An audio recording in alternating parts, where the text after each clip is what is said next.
Hi everybody, Jackie here with Dr. Bilski of Bilski Family Dentistry. How are you doing today? Good, how are you? Doing good. So, a lot of people, when they go to the dentist, they kind of think it's a one size fits all, and it's not true. Every case is different. Every person is different. So how do you know if you're someone who's more susceptible to cavities or, issues that are going to require dental procedures or treatments? Yeah, that's a good question. We've talked about this before on some occasion.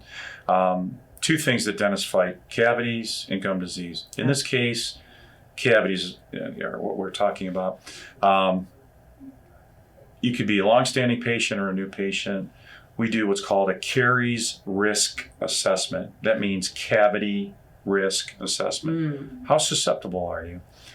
If you are somebody that has had 20 fillings done and you come into my office and I look at you, there's no way that you are a low risk for getting cavities. You are high. High risk of cavities. So it's low, moderate, high, and extreme, and we'll go over that a little bit. So this is a protocol. It's a protocol developed in 2016.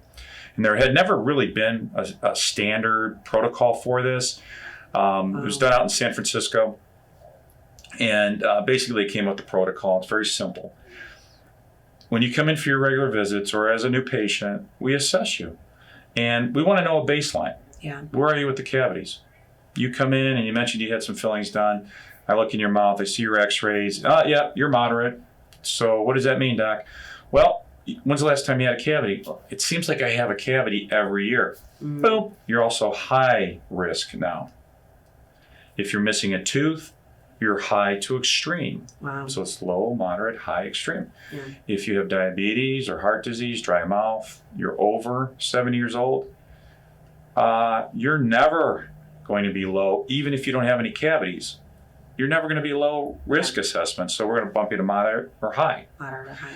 And those that are missing teeth, that have lots of cavities and root canals and infections, you're always extreme. Yeah. The good news is when we start worrying about how we're going to manage this and assess you and we have a baseline, you go up a ladder. Now we're going to talk to you about what do you do. And it's simple. It's a nightly fluoride toothpaste. It's prescription. Okay. Covered under your medical insurance if you have it. And 1 week every month for 20 seconds in the morning, you rinse. So that means 7 days in a row, September 1st through 7th, after you brush and floss in the morning, rinse for 20 seconds, spit it out, and then you don't do it again until October 1st. Wow. So that's your morning regimen. And this is for someone who's moderate? Moderate, high, and extreme, and of course. And it used to be, we used Paradex, is what it's called, chlorhexidine gluconate. It's a mouth rinse. It's a medicated mouth rinse.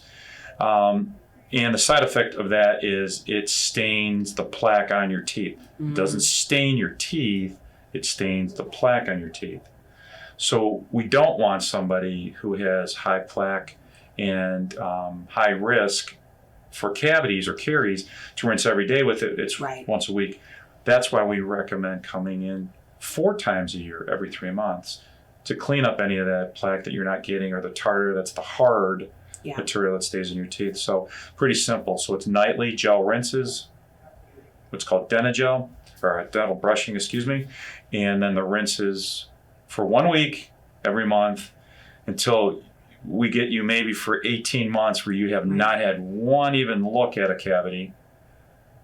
And then you go to be a lower risk. Then you go down a notch. And we decide, are we going to continue? And think about it. Why would you stop what is working well for you? Right. If it's working, it's working for a Right. reason. So it's not like we're just giving you penicillin because we think you're going to get an infection. We already have assessed the fact that we know that you are susceptible. So let's just keep with the rinses and the gels, Jackie. It's not a big deal. Do it every night before you go to bed. Are you going to remember every night to do it? You are not. However, you're going to develop a habit, which is a healthy habit. Yeah. And for certain, we know that most people can do for 7 days in a row for 20 seconds a mouth rinse that makes you feel better, fresh breath, eliminates bad breath, no cavities. Yeah. And you do it once a month. Perfect storm and recipe, yes. Yeah, it's an easy habit to build. So if you are not sure how susceptible you are to cavities, if you haven't had this assessment, it's very new, as you said, 2016. So, get this cavity assessment and you will be be able to set up a preventative dentistry plan. You'll be able to put these things in place to make sure that that doesn't happen anymore. And if you haven't been assessed yet, you need to give Dr. Bilski's office a call to schedule an appointment. You can reach them at 216-524-4410 or visit them online at bilskidds.com. You can also drop by their offices to schedule your appointment right off of Rockside Road in Independence. Thank you so much, Dr. Bilski. Thank you.